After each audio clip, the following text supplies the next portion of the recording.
All right, everyone, I think we're ready to get started. We're about 3 minutes after the hour. I'm going to ask for this audience participation piece. Can everybody see the full intro slide? Give me a yes or no. Yes. Yes. Terrific. Okay, so I'm really honored to have Dawn with us today, and we're going to get started shortly. Tonight's presentation is Recycling Right. And for those of us that are new to Growing Climate Solutions, let me tell you a bit about this organization. Those who are return visitors, I apologize for the redundancy, but we're always trying to let more people in our region know about Growing Climate Solutions and our goals. So we were created as a regional initiative by the 4 partners that you see listed below: the Community Foundation of Collier County, Collaboratory, which is formerly known as the Southwest Florida Community Foundation, the Conservancy of Southwest Florida, and Gulf Coast University. And Growing Climate Solutions' goal or mission is to build climate awareness in our region, to help protect those natural assets that will give us resiliency to climate, to empower all Southwest Floridians to support and engage on solutions to this issue. And we do this through education. We also like to increase the visibility of local solutions, of people leading and hopefully developing those models to become national role models. The goal ultimately is to advance a healthy, prosperous, and resilient community. And so some of our work is focused on providing education, like today's presentation, the Y&How series. We have an evening series that we run for 3 months, which is starting on February 16th. It's called the Southwest Florida Climate Compass. We also do presentations to groups and organizations. So if any of you in the audience today have a group that needs or would like a presentation on climate issues, please contact us. Another way in which we work with our community is we provide project expertise. This weekend, for example, we were engaged in a tree planting initiative. We also work with the Compact, which is being formed. And finally, we produce as much information and get it out there through electronic media. We have a bi-monthly newsletter I hope you're also subscribed to. We have our social media channels, which we hope to engage people on. And we send out once a month a flyer of all kinds of educational opportunities like this and those of our partners. The Y&How series is kind of special. We just started it this year. And it's because our stakeholders really wanted us to provide them things they can do every day, not big ideas, but the things they can adopt in their lifestyle to be more sustainable. We focus it on a specific topic each time. Today is recycling. And we try to bring in local experts to provide local solutions. Today's workshop, as I had explained to those that were on the call early, is one, it's being recorded, and we will post it on our website soon. We are reformatting the resource page, so it may take us a week or so. We use this Zoom meeting format as opposed to webinar so that it can be a conversation. We want to see you. We want to answer your questions. But during the presenter's presentation, please stay on mute so we don't hear doorbells and dogs barking. And if you have children playing in the background, you may want to take your picture off camera, not to be a distraction. But really, the goal of this is to encourage dialogue. So once Dawn is finished speaking today, we do want you to answer as many questions as possible. You can either put it in the chat or raise your hand or sort of butt in. It's not such a big group that we can't have a nice nice dialogue. At the end of this, we will send you a 5-question survey. We revamped it this time, so those of you who've been here before, there are 2 new questions. But we do hope that you'll answer it. It's really important for us to get metrics on how valuable these programs are to you. So to start off today's presentation, I went into my own recycling bag and kind of pulled out what was in it. And there were things that I know were a yes. There were some things I had a question about, like no.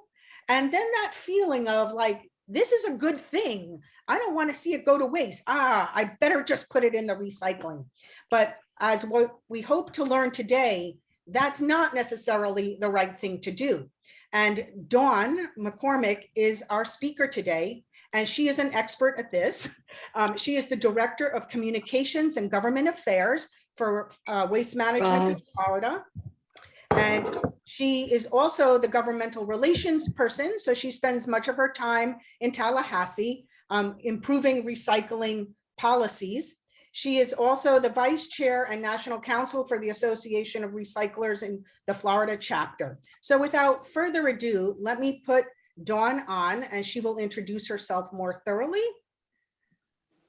Thank you, Anna. I appreciate being here. It's a real privilege to address all of you this morning and to see some of your faces and names. I'm just really thrilled that all of you are so interested in this topic. I'm going to start sharing my screen here and try to bring it up here.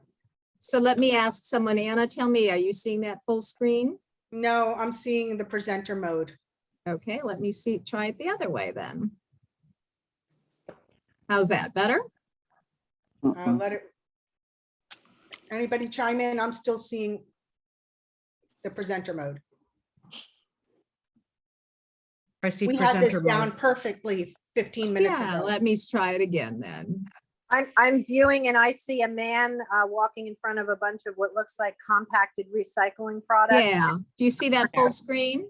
Yeah, and to the right is kind of a chart of some sort. or Okay, the- yeah, I think we want to do it a different mode. Let me try that again then.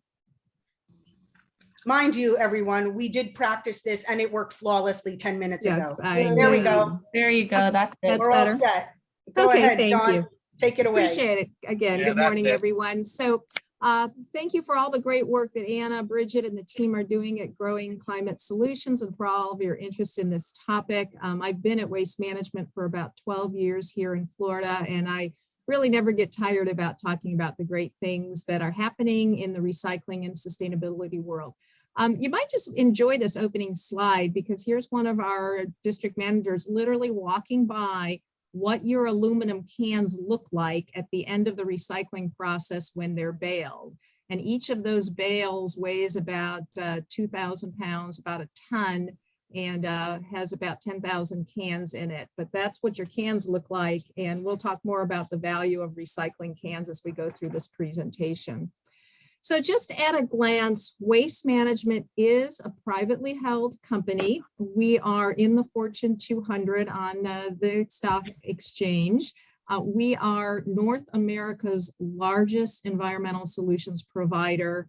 We have operations throughout the United States and Canada. We're just shy of 50,000 employees. I think in the middle part, when we talk about energy, we have about 10,000 plus alternative fuel vehicles. They either run on compressed natural gas or renewable natural gas. We have 171 natural gas fueling stations. We believe very strongly in CNG and RNG, far less greenhouse gas emissions. And 104 of our landfills have gas to energy facilities where we literally take the methane gas out of the landfill and use it to either create electricity, or in some cases, it's actually turned into fuel and fills our trucks right there.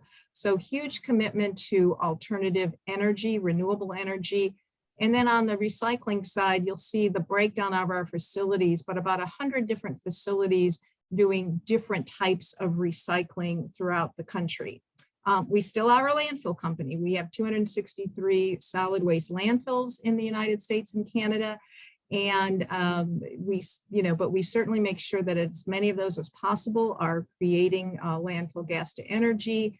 And in most cases, even with all of the good work you can do, you still ultimately need landfills for some materials that just can't be recycled. But we'll talk about more about that later. Waste Management has made a huge commitment to sustainability. We have a Chief Sustainability Officer. Her name is Tara Hemmer. And these are some of our goals as a corporation.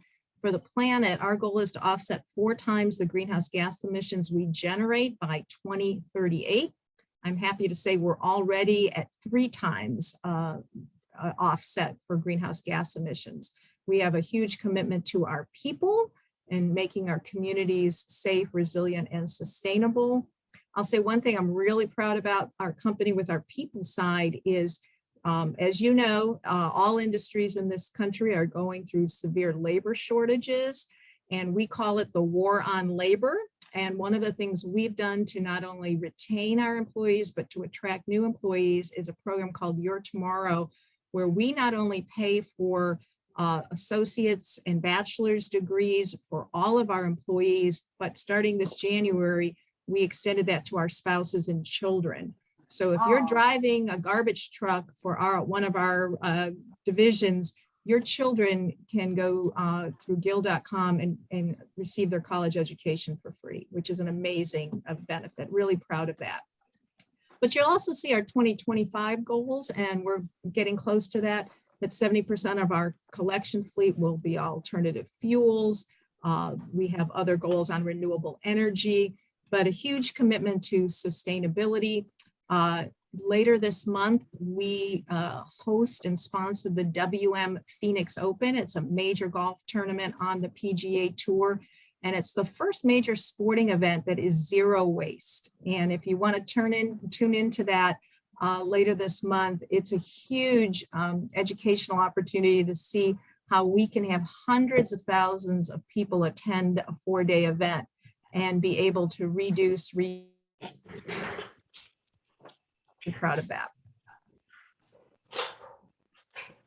Florida. So this is my area of responsibility, but we have almost 100 different facilities around the state for which, we are producing. We have 34 where our collection trucks go out and collect. Again, we have landfills, transfer stations, recycling facilities. So major operations. Florida is the largest area of waste management in the country. Also, we generate the most revenue. Wow. Wanted to talk a little bit now on the environmental benefits of recycling. I think we all know that they have significant benefits when we do it right, but when you're avoiding the most greenhouse gas emissions because you're using less virgin material to make new products. And again, on the chart on the right, we'll just show you the exact significance with paper and metal and plastic over food and glass in terms of markets really matter. If we don't recycle it into a new product, it's not recycling. And there must be a demand for the finished products made with recycled content. I'm going to talk about that a little bit later at the end of the presentation, but I think that's a really important chart to take a look at. So there have been a lot of stories. Recycling is in crisis. Recycling is dead. And this is why all of that information was out there. If you look at China, in 2017, China took 27% of the global recycling commodities, those paper and the plastic, all of that, a big portion of it was going to China. Starting in 2018, the Chinese government decided, they didn't want to keep importing that material. Too much of it actually contained too much garbage or contamination. Shut down the market. That created a huge global crisis at the time because we were recycling more and there was nowhere for it to go. The good news is over those last 3 years, new markets. See, if you go over to the United States, that's really where the market came. We went from 62% to 81%. So that's really great news. We develop more capabilities. We're keeping more of our recyclables here in the United States. To right size the global market for commodities. I'll tell you from waste management standpoint, as North America's largest recycler, we now keep 100% of the plastic we recycle here domestically. So we're not shipping anything overseas, and we keep about 75%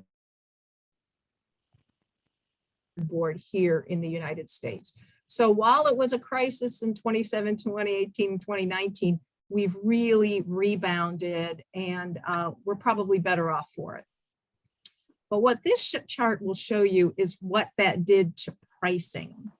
So we look at a blended value per ton. So we look at what does a ton of aluminum bring on the market, what is a ton of paper, a ton of cardboard, a ton of PET plastic, your water bottles, and then we do an average putting those together. So at the height of the market, we were approaching $100 a ton. But when China closed its markets, it dipped down to closer to $30 a ton. That's why recycling from an economic standpoint was really challenged. At that point, you saw cities and counties that were used to having their recycling be a revenue source, all of a sudden being a cost. And some cities in Florida and throughout the country dropped recycling. But we're happy to report that those were few and far between, and many of them have come back to recycling.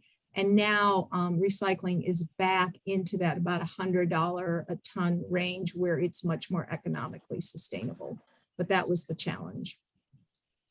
I want to talk about some things we learned during this pandemic. And one, even it's kind of surprising for us in the industry, was how vital recycling is to the supply chain. About 40% of the country's raw materials are recycled feedstock.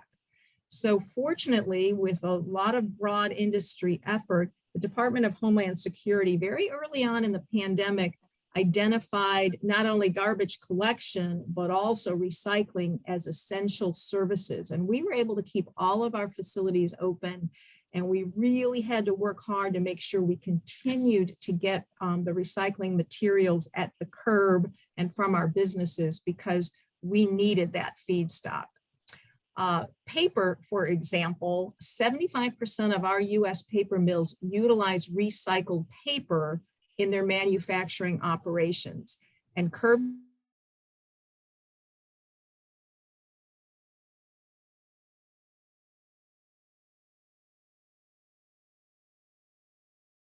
Dawn, you're muted. You're muted. Okay, sorry about that. I don't know why it went to mute, but that's better, right? Did you hear me talk a little bit about paper here? You said- Not much. Said Okay. 7%, Okay. it tuned out after that. Okay, I'm sorry. I am getting a little glitch that sometimes my internet isn't as stable, but anyway, I'm glad I'm back to you. But anyway, we're talking here about how important paper recycling is, curbside cardboard, paper, your pantry cereal boxes, because 75% of the mills in the country use recycled content. So during the pandemic, with so many people at home and ordering supplies through Amazon and other e-commerce, we realized how much we needed to keep recycling our paper and our cardboard at home. Very important. So the recycled paper that we do recycle is used to make tissue and paper towels. Think of how much of all of that we were buying during the pandemic. And it was very critical for feedstock for new cardboard boxes. At one point during the pandemic, there was a shortage of cardboard. Right now in Florida, we recycle about 43% of the cardboard that we use. So we have a lot of room for improvement, folks. And each ton of recycled paper saves 17 trees, 380 gallons of oil, and 7,000 gallons of water. Incredibly important to recycle all the paper, cardboard, paperboard that we can at home and at our businesses. About aluminum cans, about 73% of a new can is made from recycled content, and 5 million cans are recycled here every hour.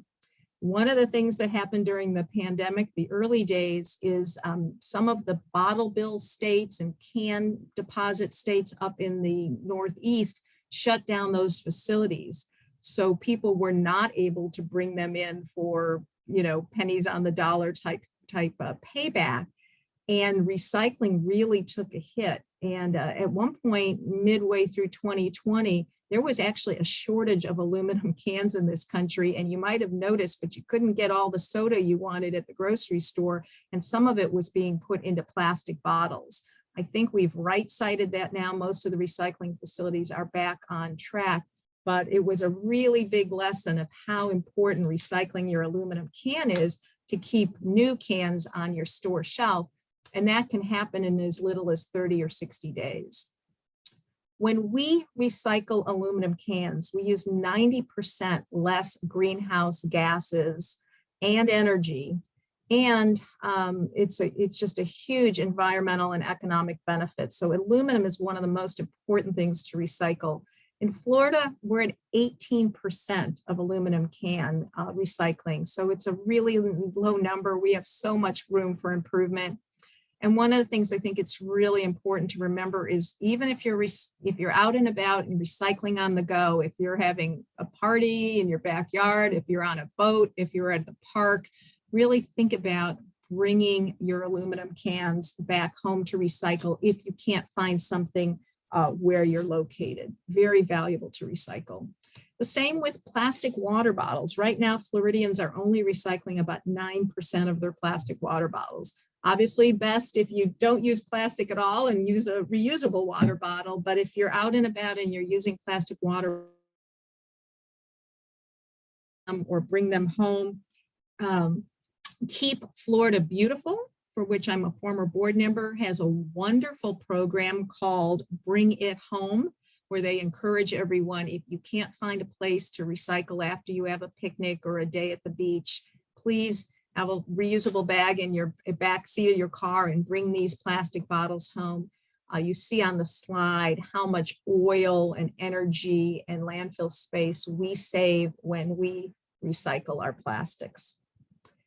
One of the things Anna wanted to touch on briefly was the difference between the private sector and the public sector when it comes to waste and recycling.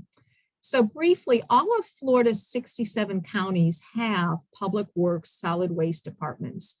And some of these public entities, I'm using Palm Beach County because that's where I live, have their own collection departments with their own trucks and drivers. They have their own processing centers for recycling, landfills, transfer stations. And this is a picture of the Palm Beach County Waste to Energy facility. But other other counties and cities actually contract with private companies. That could be Waste Management, Republic, Waste Pro. And then they use our privately owned and operated landfills, recycling centers, and transfer stations. So every county is different, and that's why some of the recycling guidelines are different from county to county. So what I wanted to show you here, this is the Solid Waste Authority, again, a public governmental entity in Palm Beach County, and they still collect recycling dual stream, separated. They have yellow bins and carts, blue bins and carts, and you see what goes in each. This is what they ask residents to recycle. But they simply do it dual stream. It's not as efficient. Those bins don't take as much material, but it keeps the contamination or the garbage out. So the Solid Waste Authority is very committed to doing it dual stream. They're one of the few counties left in the state that still does it this way. Most of the counties collect single stream, which means you put all your material in one bin or cart. This is a graphic from our Waste Management Recycle Right website. It's wm.com/recycle right. And this is generally what we want to see in your recycling container. And we'll talk about this a couple times throughout this presentation, but plastic bottles and containers, we often say bottles, jugs, and tubs. Our food and beverage cans, that's the aluminum and steel and tin. We want all the flattened cardboard and paperboard you can bring us, but make sure they're flattened and then there's no packaging inside. Mixed paper, your newspapers, magazines, junk mail, all of the things we get at home, office paper, school paper. Some Some entities accept food and beverage cartons, they're aseptic containers, some do not. You can check on your county website. And then glass bottles and containers. And again, the do not, we don't want food waste, no plastic bags and film. You can take those back to your local retailer or Publix. No styrofoam, polystyrene, and really important to not bag your recyclables. Everything has to go in there loose, and you're going to see why in another minute or two. Wanted to talk a little bit about technology, and technology is a big part of so many areas of our life, including recycling. We've had to make major investments to make sure our material is cleaner and without garbage in it for our end users. We're in our 4th year as a company of investing over $100 million a year in recycling. We have 5 new MRFs, that stands for Material Recovery Facility, which is really a recycling processing center. We've done upgrades at 20 of them, and we've spent over $50 million at 96 of them, putting in optical sorters and robotics. And I'll talk a little bit more about that, but it costs a lot of money to recycle right, and we're making those investments. So here in Florida, our recycling facility in Pembroke Pines, it's called Rooter Recycling. It's the largest processing center in the southeastern United States. The Southwest Florida material that we collect, much of it goes here. Some of it goes to the WM Recycle Tampa Bay, and that's the other photo there. And we have a really awesome education center there in Tampa and in Pembroke Pines, but the Tampa one is newer, and we bring a lot of homeowners groups and school groups through to educate about recycling. Last year at Rooter, we invested over $2.5 million in technology upgrades. So again, as a company, WM is continuing to invest in recycling. We also have a WM Recycling Brevard facility, and a lot of our material on the east side of the state goes there. We have 4 C&D recycling facilities. That stands for construction and demolition. So that could be wood or metal or asphalt. We try to recycle that before it goes to a landfill. And in Okeechobee, we have an organics recycling facility where large users of food and other organics bring it there, and we're able to make real high-grade compost there. This is just a quick slide of the robotics. In several of our areas, Chicago, Salt Lake City, and I have a video later that I'm going to be able to show you possibly, but we are using robotics to actually do a positive sort where we take out the good material and let the contamination go by. If you're interested in more educational resources, this is the site I mentioned earlier. It's wm.com/recycle-right. We have all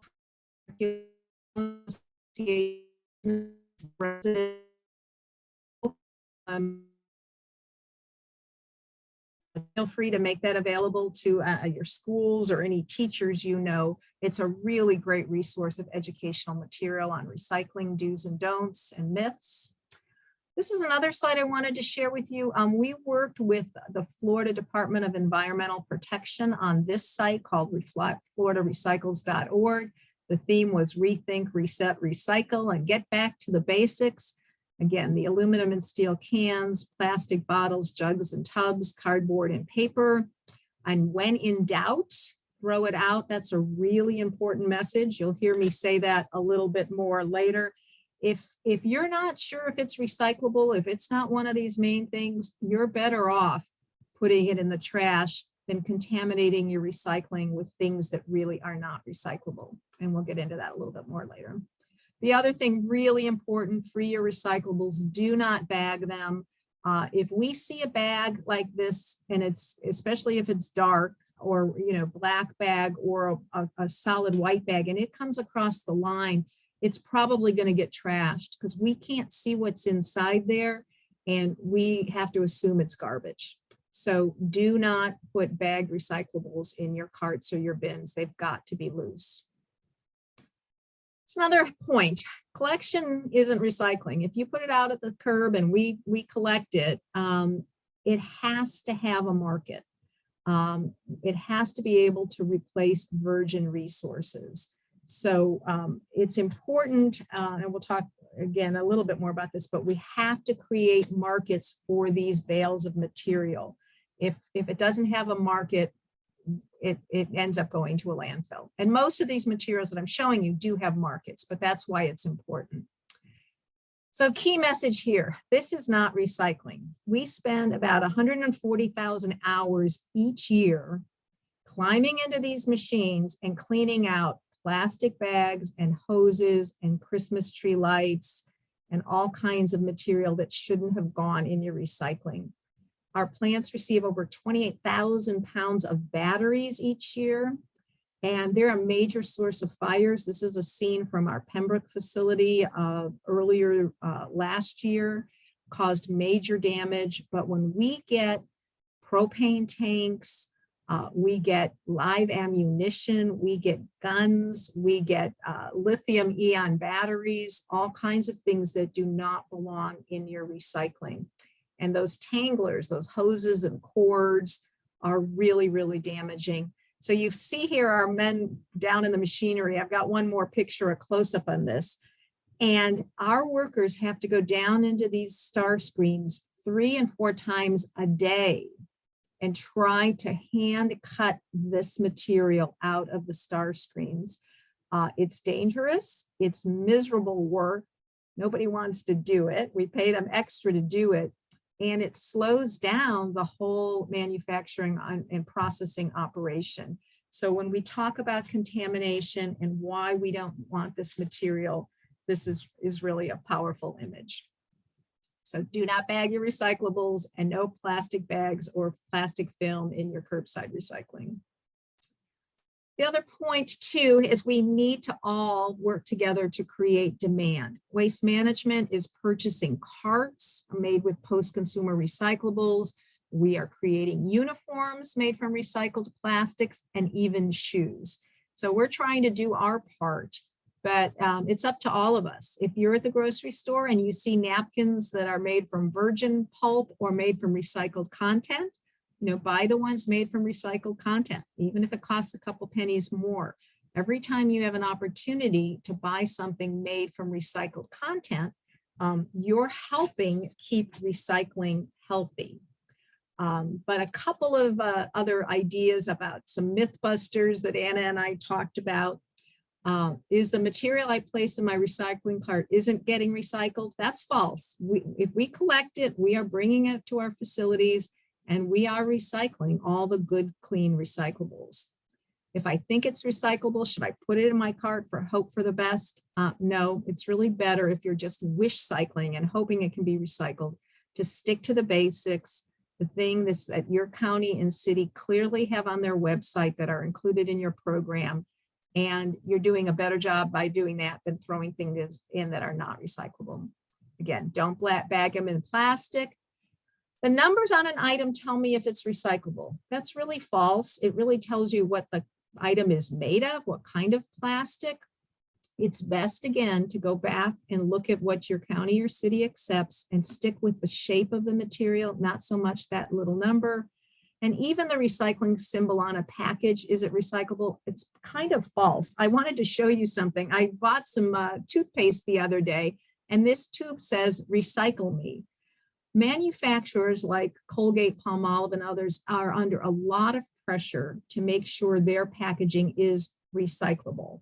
So it's great that this is made of number 2 HDEP plastic. And if that's a laundry detergent jug, or if that's a milk jug, it's recyclable. But right now, the equipment in our facilities isn't, the computers and the technology I showed you can't pick this up, that this is made of HDEP. So there's a little bit of a disconnect between the manufacturers pushing things that they say are recyclable and what the technology currently allows. We work very closely with all these packaging companies. We're trying to get on the same page, but even though it says "recycle me," double check, it probably, at least right now, isn't. It's your home curbside recycling. Again, back to this chart. This is just a quick look at these are the items that you should be focusing on. And a couple takeaways that I hope we all have today is that you know that recycling is a global industry, but now most commodities fortunately are marketed here domestically. And there is environmental and economic value in recycling cardboard, paper, plastic bottles, jugs and tubs, and aluminum and steel cans. If it's not one of those things, when in doubt, it is much better for the environment and the economic sustainability of recycling if you throw it out. And let's all really work to buy items made from recycled content if we want to keep recycling sustainable. So I'm going to try to show you this, hopefully this comes up, a video, and I'm going to talk a little bit about over it. It's just about 2 minutes. And this is our recycling facility in Salt Lake City. You'll see our driver collecting the material. And we're going to give you a little roadmap. So the first thing your recycled material does is it gets tipped onto what we call a tipping floor. A large dozer puts it into the first section. These workers are taking out the items that clearly don't belong. That looks like that's a car seat. But look at all the material there that shouldn't have been in. A lot of metal, big chunks of metal. The first screen is a star screen that separates the paper out.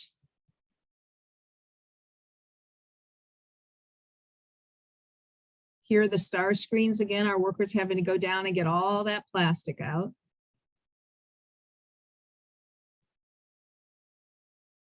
We're starting now to go to the optical sorters. These are computers that are able to separate the paper. This is a shaker table that got some of the glass out. Here's a magnet that's pulling the steel out. And that's an eddy current that's puffing out the aluminum.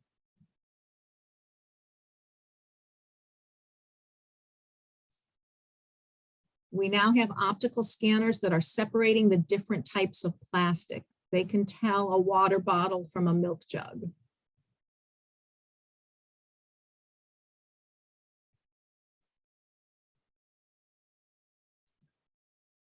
That's an aluminum bunker. The cans have all been separated now. They get baled based on their commodity.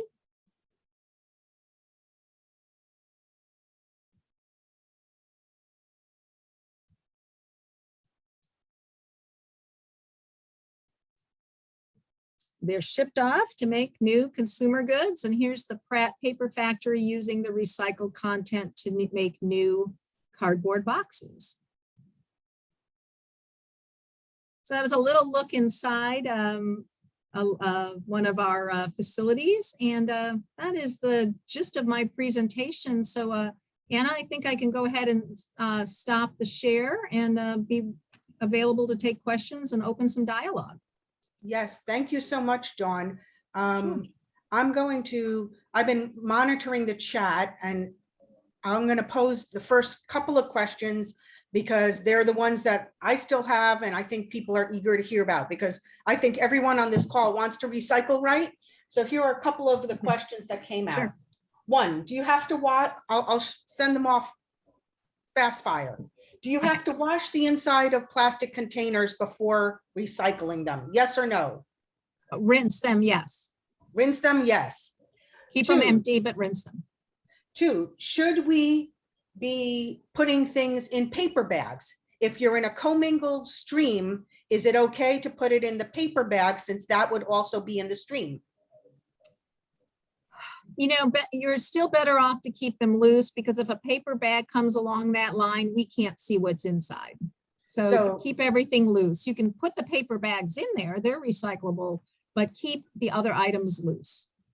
3, polypropylene containers, and are they recyclable? And let's clarify what why the polyurethane and the styrofoam is not. Okay, well, the polystyrene, the styrofoam by Dow Chemical is not recyclable curbside.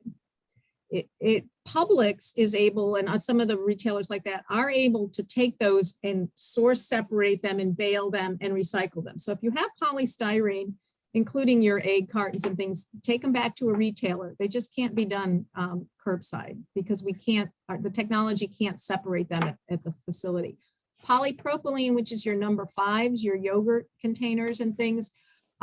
Most of the programs now in the state do want your number 5s. They've actually become very high in value, and we are programming our optical sorters to source separate that. That's kind of a new thing. We were not asking for those a year or two ago, but the market demand now is very high for that. So if it's a tub, and that's why we call, yogurt tubs, cottage cheese, sour cream, rinse those out. And those are in most programs recyclable and very, very valuable. And we have markets for those now.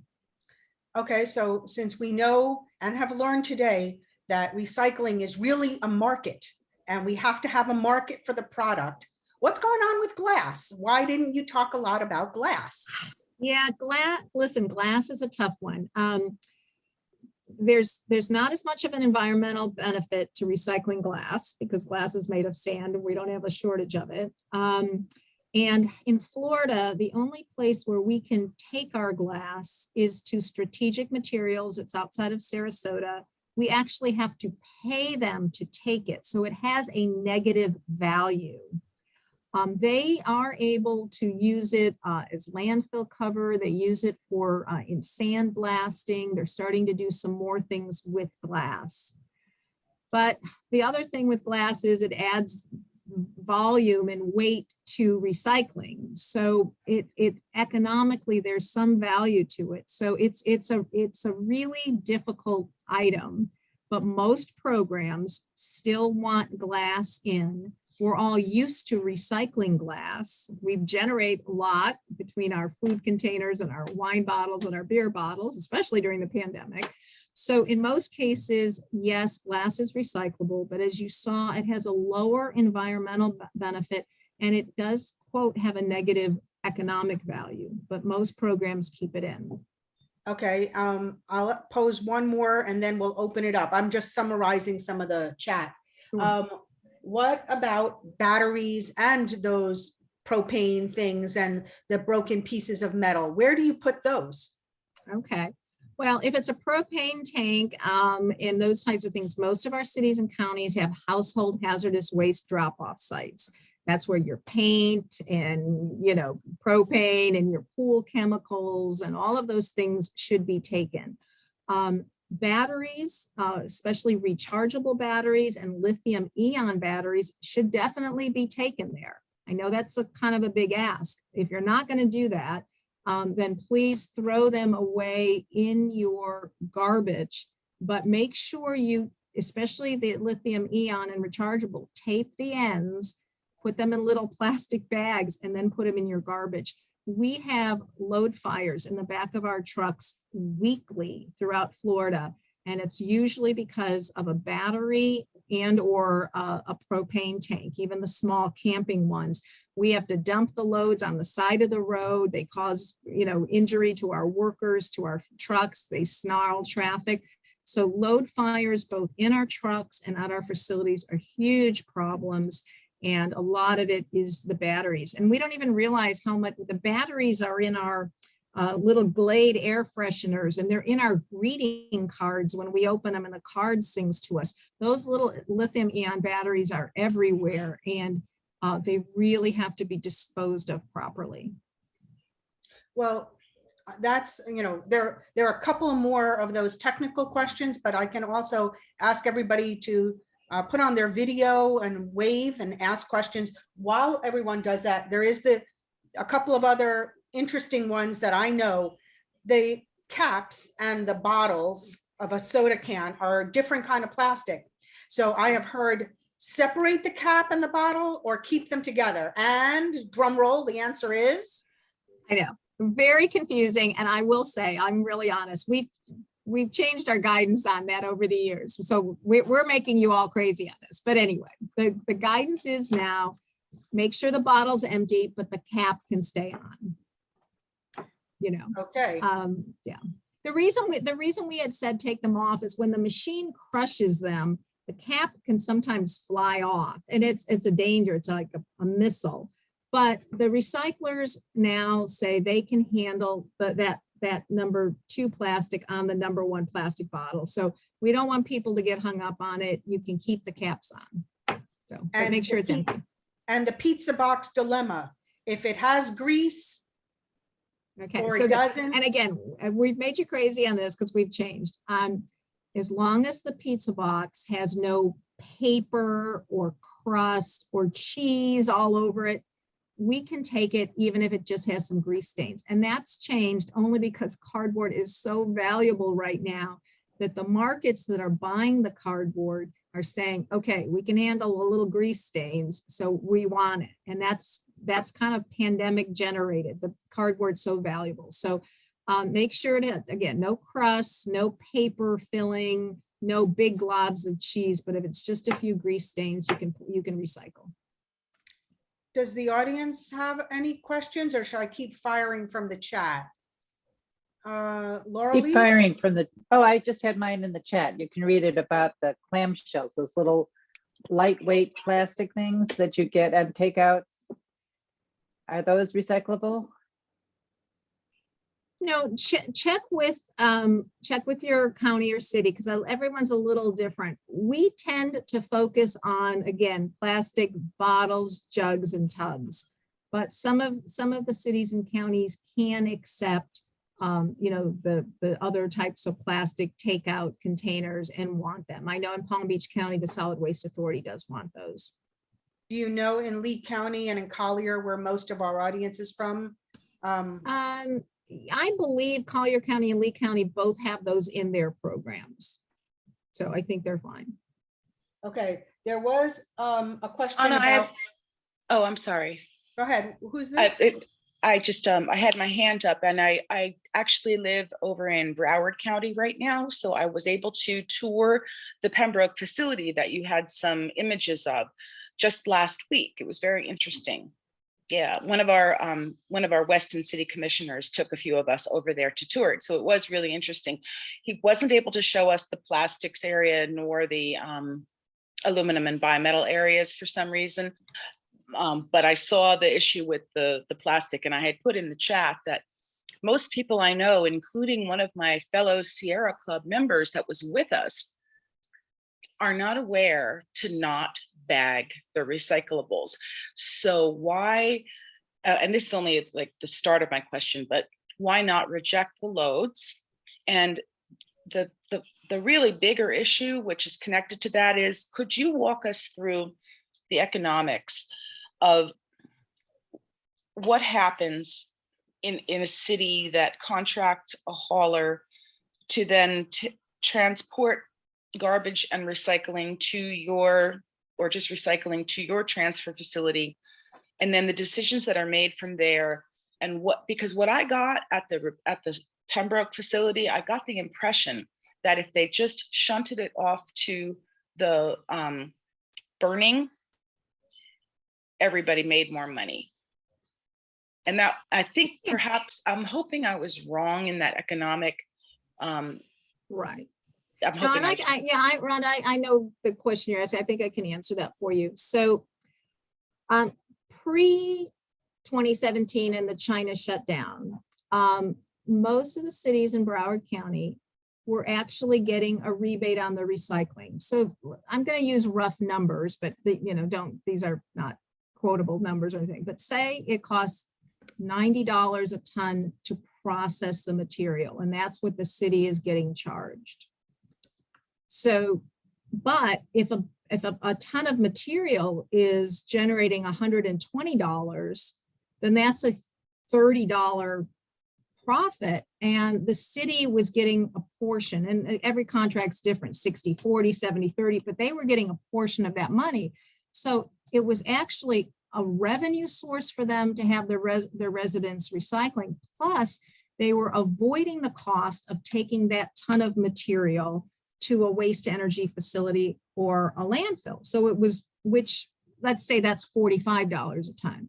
So they had an avoidance, but also a profit. At the time when The recycling went down to $30 a ton and it cost $90 to process.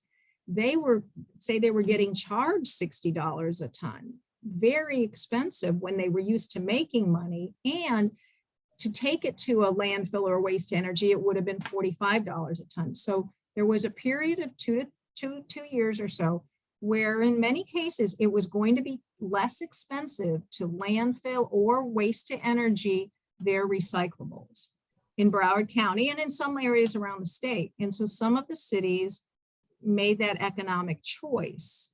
And in Florida, we're the only state in the country that gives recycling credits for waste to energy burning the recyclables. But most in the industry, most experts don't believe that's really recycling. You're not getting that material to replace virgin material. You're incinerating it, you're burning it. So Florida is a little off on that in terms of a national perspective, that they give recycling credits for it. So some of the cities who stopped recycling, like Coral Springs, have now come back because the values are back up again, and we believe they will hopefully stay at a reasonable rate above $100. It is now more cost effective to recycle throughout the state, and it's the right thing to do for the environment. So, but a couple cities in Broward still have not come back to recycling, and they are still incinerating the recyclables. Two more questions from the chat. One about the recycling. Why are we only recycling 18% of aluminum? Do you know why the rate is so low? And another one, less about recycling and more about the whole sustainability picture. How come the trucks are being converted to natural gas but not EV? Because natural gas has its own carbon footprint. Why aren't we going with electric? Sure. So let's see, 18% of aluminum and 9% of plastic bottles. You can all help me. I've been working for 12 years with waste management, but I think you heard I was chair of the Florida Recycling Partnership. I'm legislative chair of Recycle Florida. Today I could go on and on. We work so hard with our cities and counties and the public and HOAs to get people to recycle and to recycle right. And we've moved the needle. We are doing a better job in Florida than we were 4 or 5 years ago. We work very closely with FDEP, but we still have so much room for improvement. And I do think a big part of it is some of that material, especially your cans and plastic water bottles, we're using them on the go, in the car, at picnics, at the beach, and we don't have really good recycling in public places.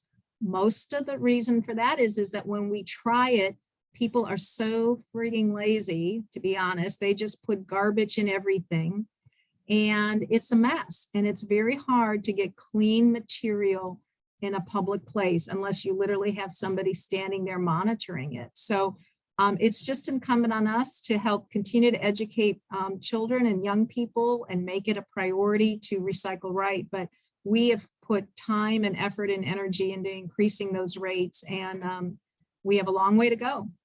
In terms of EV vehicles, waste management and the industry are certainly looking at electric vehicles.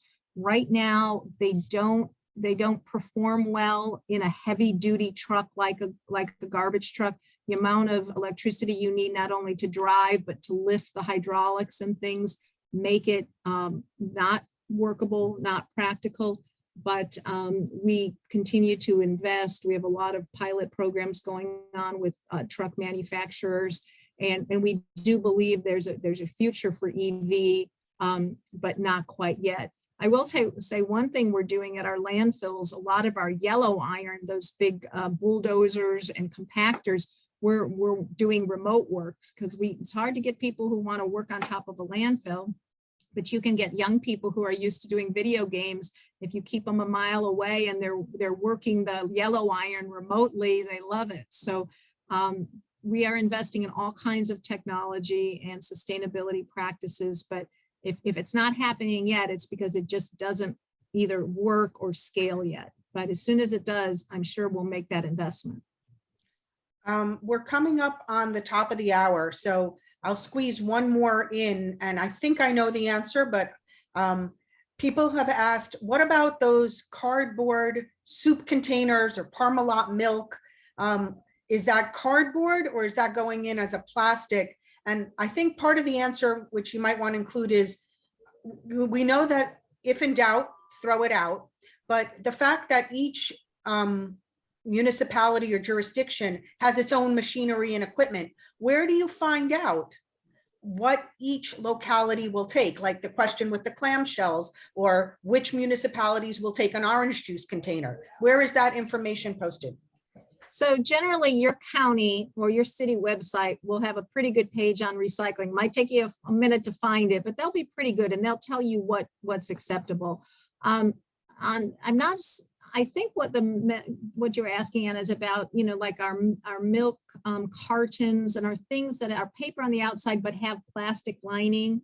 Yeah. Those are called aseptic containers. And the biggest challenge with those is there's just not a market. We have had we work with the Carton Council, and they have come and said, hey, we'll put in an optical sorter. We'll spend hundreds of thousands of dollars to do that. Will you separate these? And we'll do it for a time. First of all, the volume of what residents recycle of aseptic containers is very, very low. It's like 0.01% of what comes across the line. So then we bale it, and those bales, it takes us a month to make one bale because we don't get that much material. And then we go to sell it and no one wants to buy it. There's no end market.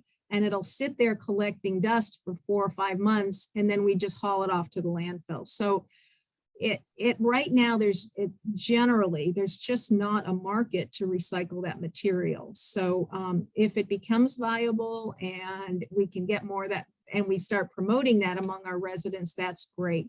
But if you really, again, want to help recycling, want to make it sustainable, let's all do a better job on focusing on those basics. Make sure we're getting all of that material, drive your can and your bottle home, encourage your neighbors to do that. And we'll be far better off focusing on the basics and getting more of the material that we know has a viable market and that's economically sustainable than worrying about all these, what about this, what about this, what about this? I mean, I know it's human nature, but that's why we say when in doubt, throw it out, really focus on the basics. And that's going to be far more beneficial from a greenhouse gas emission savings, from a climate situation that we're all concerned about on this call. So focus on the basics and let's do a better job and buy recycled. Well, thank you so much, Dawn. I hope that everyone here enjoyed this presentation. And I encourage everyone who's new to the call to explore Growing Climate Solutions and our Y&How series. The next one in March is the first Wednesday of March, and it's going to be focused on the economics and viability of solar for your roof. So if your questions are about solar energy, please tune in to the next one. And I would be a shameless plug without telling you about the Southwest Florida Climate Compass series. February 16th is our first one, and sustainable pescatarians, how to eat sustainable seafood. Look on our website and register for that as well. Let's thank Dawn, and she has her email, I think, available. If you have additional questions, we will also share the chat with her. Maybe she can answer a couple of questions that I wasn't able to rapidly fire. But we hope that you enjoyed it, that you continue learning about sustainable solutions and advancing your climate actions both individually and collectively. Thank you, Dawn, so much for sharing your time with us. Waste Management is a partner of Growing Climate Solutions. They signed on early on. So we want to really thank you for being and supporting our organization. These are just the type of forums where we want to share information with our constituents. So have a great Wednesday, everyone, and tune in next month for solar.